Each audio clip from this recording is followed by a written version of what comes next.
Right then, hello. Here with a review of an album which has just come out recently. It's a greatest hits album, and I don't normally do greatest hits albums, but I thought I'd do this one because it's Back the Way We Came, Volume 1, which is by Noel Gallagher, funnily enough. Noel Gallagher's High Flying Birds. So, obviously, most of these tracks I've now already reviewed because I've reviewed all three of his albums, all three of his EPs. But it's got two new tracks on it, and I thought, well, this is the only chance I'm really ever going to get to talk about these two tracks. And it's also quite nice to see how my opinion has changed on any of the other tracks since I did the original reviews, which was around, I think, 2018 time when I reviewed the likes of Chasing Yesterday and High Flying Birds album, the self-titled debut. And Who Built the Moon, I think I did not long after it came out, in 2017. Then the EP's all around the release dates. So, you know, it's been a while since I've spoken about a lot of this stuff. So, anyway, I'll show you the vinyl here. That's the gatefold. I really like this gatefold because it's got all the tracks listed, and Noel is giving you, like, telling you a bit about each track, which is cool. That can go on the stand there if it will go on. Oh, hell, it's a bit... it might fall off, but hey ho. I have also got the box set, which is what this is from. I'll show you the contents of the box set. You get this little photo because it's off Noel's official site. A single of She Taught Me How to Fly. I want to talk about that in a minute. And then you get, I'll show you this. You get a bonus vinyl if you buy the box set thing, which has got like remixes and acoustic things and a demo and things. And then you get a book, and the book is just, it's full of pictures. I won't show you it, but trust me, it's just got pictures in it, basically. Nothing spectacular, no words or anything. Anyway, so normally at this point in the review, I would do an album background, but it's a greatest hits album. I can't, you know, really do one for this. It would just be me talking about 10 years of the High Flying Birds. So, this album was announced in April of this year, and when it was first announced, I was actually initially a bit disappointed because I was hoping we were getting a new album, because we haven't had a new album from Noel since Who Built the Moon, which was November 2017. And I know we've had all the EPs, which is now we've got all three of them, more or less a full album's worth of stuff, but it's still not the same as a proper album, and apparently we're not getting one until 2023. But anyway, this was announced with two new tracks, and I thought, well, make the most of it. And, you know, it's nice to look back, I suppose, on 10 years of the High Flying Birds. When the first album came out, I'll have been, how old was I in 2011? Must have been about 13, I'll have been back then. So that was around the period when I was starting to get into Oasis and stuff, I would say. Which would be the reason why I prefer Noel, because at that point, Noel was miles ahead of what Liam was doing with BDI. I know now it's the other way around and all the kids are like, "Ooh, Liam, way." But anyway, not that I'm not hitting on Liam by the way. I'm not going to mention his name again. But yeah, so that first album, when it came out, I didn't get it when it came out, you know, on release day or anything. But yeah, I can remember What a Life and things being on the radio. But Chasing Yesterday was when I was really getting into Noel, and Chasing Yesterday is still my favourite High Flying Birds album. And, you know, Who Built the Moon? Great, you know, I think it's a great album as well. I think the EPs are great. I just love Noel and everything he does. And, you know, I know what he does these days. A lot of people don't like it. His more recent stuff. And that's fair enough. They're entitled to their opinions. But, you know, why do you want him to keep making Wonderwall again and again and again and again? It's like, he's done that. The Oasis stuff ain't going anywhere. It's like, do something different. It's exciting. Anyway, I've gone off topic. So yeah, like I said, when this was announced, I was a bit disappointed it was a greatest hits album and not a new album.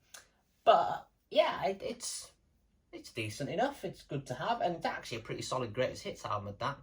If you've never listened to Noel Gallagher and his High Flying Birds, this is definitely a good introduction point. And then there's the name of it, Back the Way We Came. I know Noel has said this a few times, but I'm going to say it as well. That is a bloody good name for a greatest hits.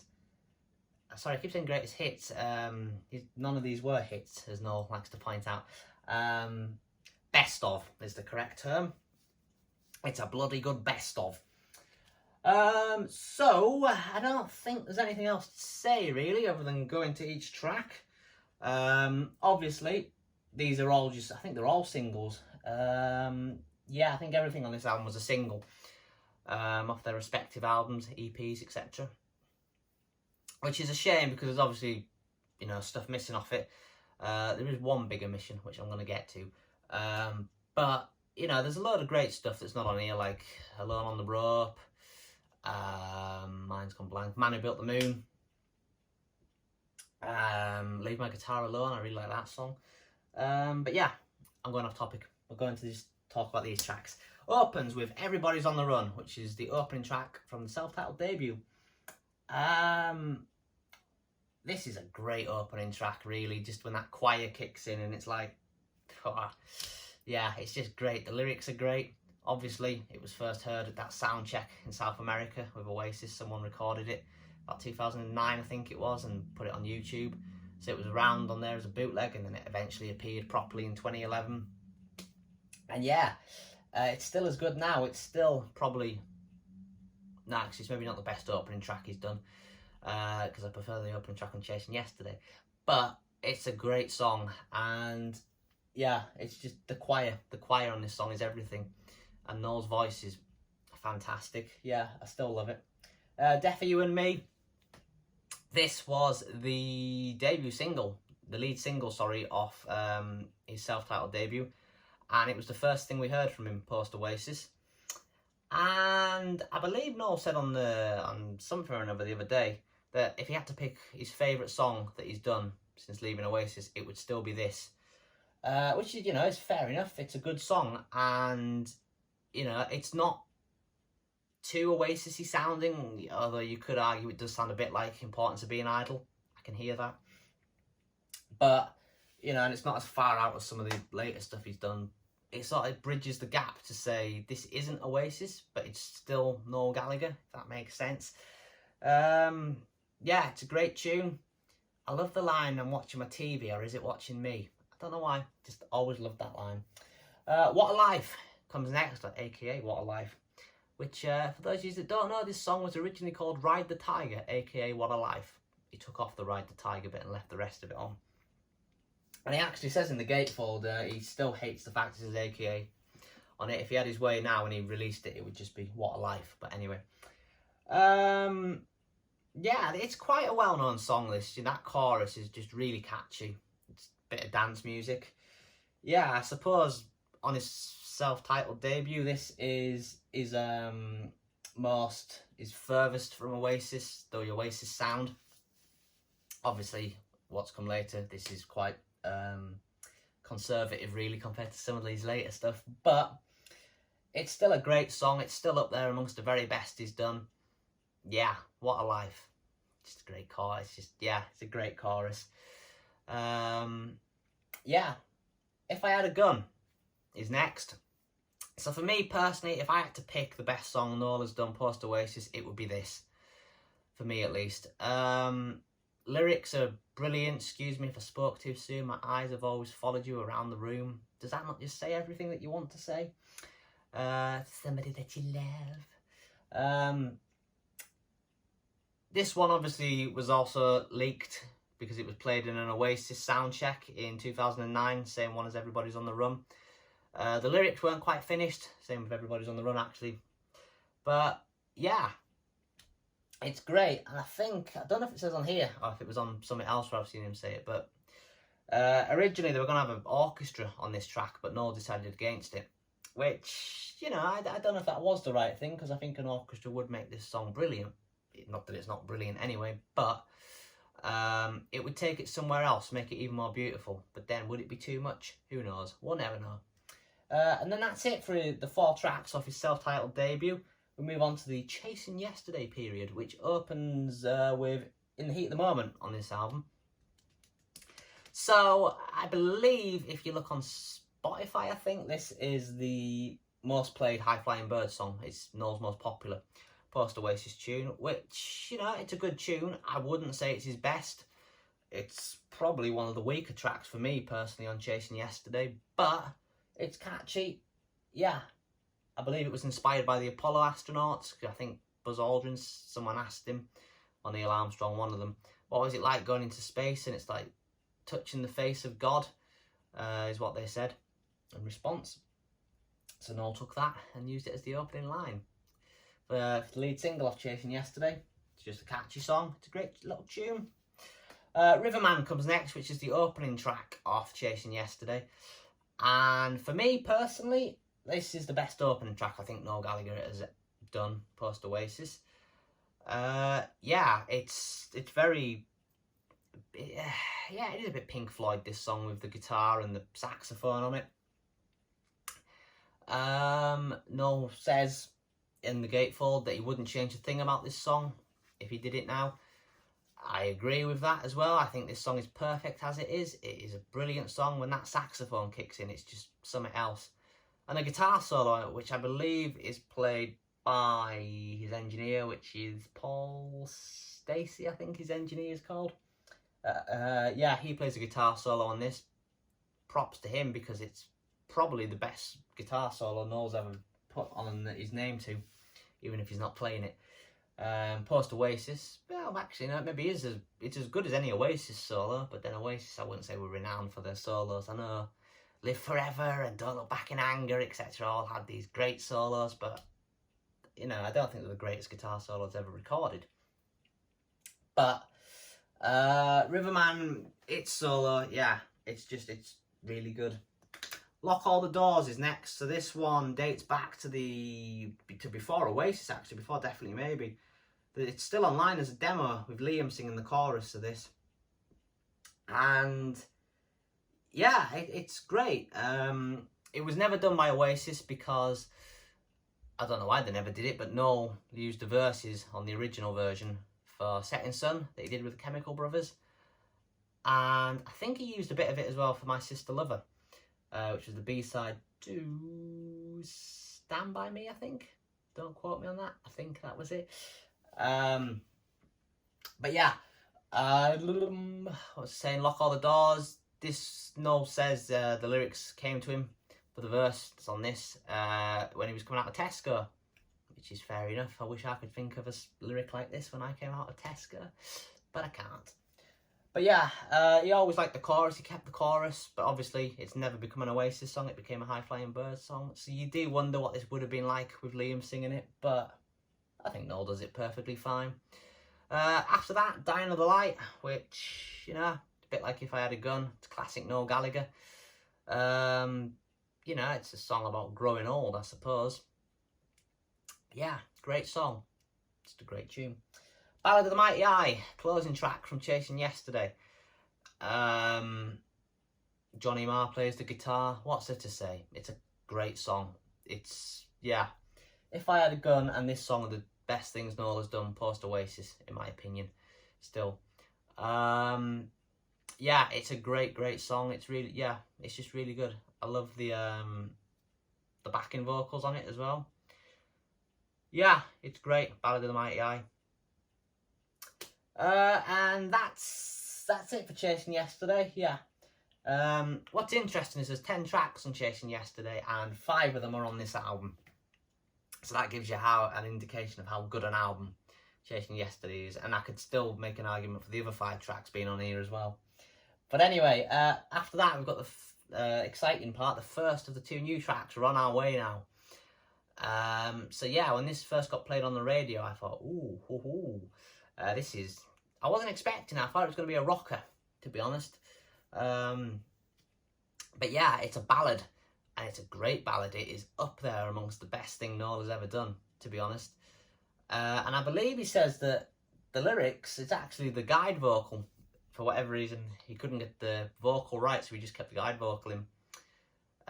Yeah, it's a great tune. It's been around for a while, apparently. I think he said it dates to the period between self-titled debut and Chasing Yesterday, so that'll be around 2013 time. This dates back to. Yeah, it's classic Noel. It's a classic song. I think I'll be listening to this song for many years to come. It's a great little tune. After that, we now enter the experimental sort of stuff with Black Star Dancing, which, you know, was off an EP. great song. I love Black Star Dancing. I love the bass still. It's very much like Fashion by David Bowie. And I still think the Black Star thing is a reference to David Bowie. Nile Rodgers loves this song. I love this song. It's a great little bit of disco, isn't it? I know some people won't like that, but hey, I like it. Holy Mountain comes next, which was lead single off Who Built the Moon. Yeah, great tune.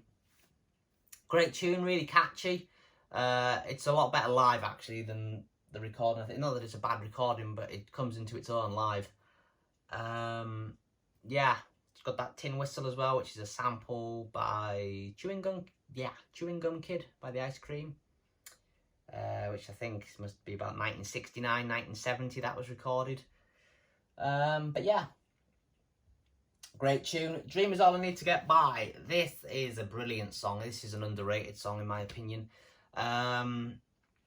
Yeah, this is up there amongst my favourite Noel Gallagher stuff as well.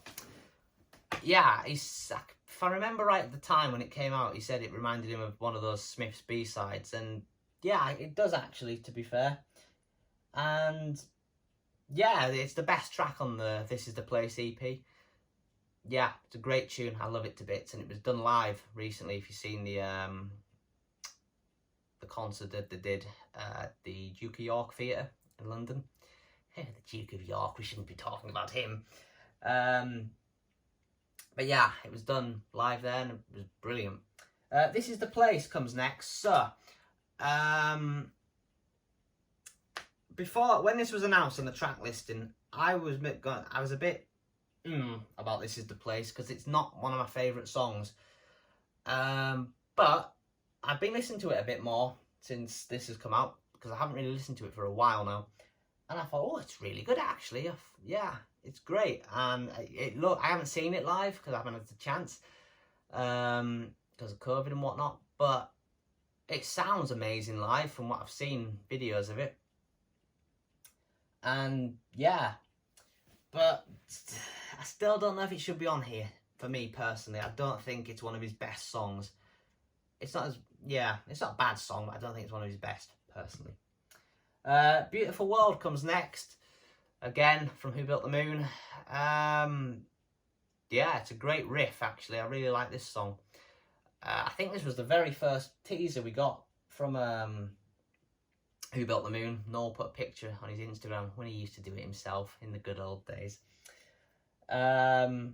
with this as caption, which, yeah, I think that was the first teaser we got of Who Built the Moon, if memory serves me correct. And yeah, it's a great song. There's not a lot to say about it really. It's just a great song. It's got the French bit from Charlotte in the middle. Yeah, great tune. I like it. Still, Blue Moon Rising comes next. Again, the bass is great on this song. It's really catchy. I still really enjoy it. Play it loud. Makes you want to dance really and smile. Yeah, great song. Dead in the Water comes next, which is the bonus track from Who Built the Moon, which, you know, means it's not really a proper track from Who Built the Moon. So there's only actually 2 tracks from Who Built the Moon, which is surprising. I know some people will argue this, but it's a bonus track. Anyway, this is a classic. This is brilliant. It's, you know, still amazing that this song exists the way it does. If you don't know the story, Noel was playing for a radio station in Ireland, the Dying of the Light. He was doing an acoustic version, and in between takes he just sort of messed around a little and played this track, and it was recorded. He didn't realise it was recorded, but it was, and here it is.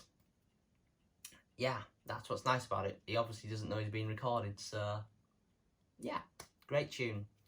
Bloody brilliant still. And then finally we've got Flying on the Ground, which is the second of the 2 new tracks. And yeah, I must admit, I wouldn't say this is one of my favourite songs. It's not really grabbed me that much. It's not a bad song. It's catchy enough, but it's just not grabbed me like We're On Our Way Now has. Yeah, the horns are good on it. The vocals are all good on it, but yeah, I mean, it's all right. I'd rather have it than not have it, but yeah, it's not one of my favourites. And that's it. That's all the tracks. But I do want to talk about this one, She Taught Me How to Fly, which, in my opinion, is the best song on Who Built the Moon. It's maybe this, either this or Man Who Built the Moon. Man Who Built the Moon would never go on this, because it wasn't a single. But I can't believe that She Taught Me How to Fly has not gone on this album. It is joyous. I mean, personally, I would take This Is the Place off this album and put She Taught Me How to Fly in its place. But yeah, I cannot believe that he's not put it on, to be honest. It's brilliant live. It's a great song. I'll talk a little about some of the bonus stuff. It's mainly remixes, which don't interest me, but there is acoustic versions of If I Had a Gun, Die Under the Light, and Man Who Built the Moon, which are all really nice, actually. They sound like they're just the original vocals from the original tracks, but they've just stripped it back down to an acoustic guitar and a bit of piano, and there's some backing vocals being recorded as well. But yeah, they're all really nice to have. And then there's the demo, International Magic, which is just an instrumental. Yeah, again, I'd rather have it than not have it, but it's not something I'll listen to a lot, I'll be honest. So yeah, that is really it. That's all that's interesting on that. But back the way we came, Volume 1, 10 years of the High Flying Birds. Here's to another 10 years. And maybe we'll be sat here in 10 years' time talking about Volume 2. And hopefully by then we'll have had a new album. Because, you know, sooner rather than later, please, Noel. Anyway, thank you very much for watching this ramble on by me. And I'll see you soon. I don't know what I'm doing next. Maybe Goat's Head Soup by the Stones, I've been thinking of doing. Anyway, I'll see you soon, so cheerio.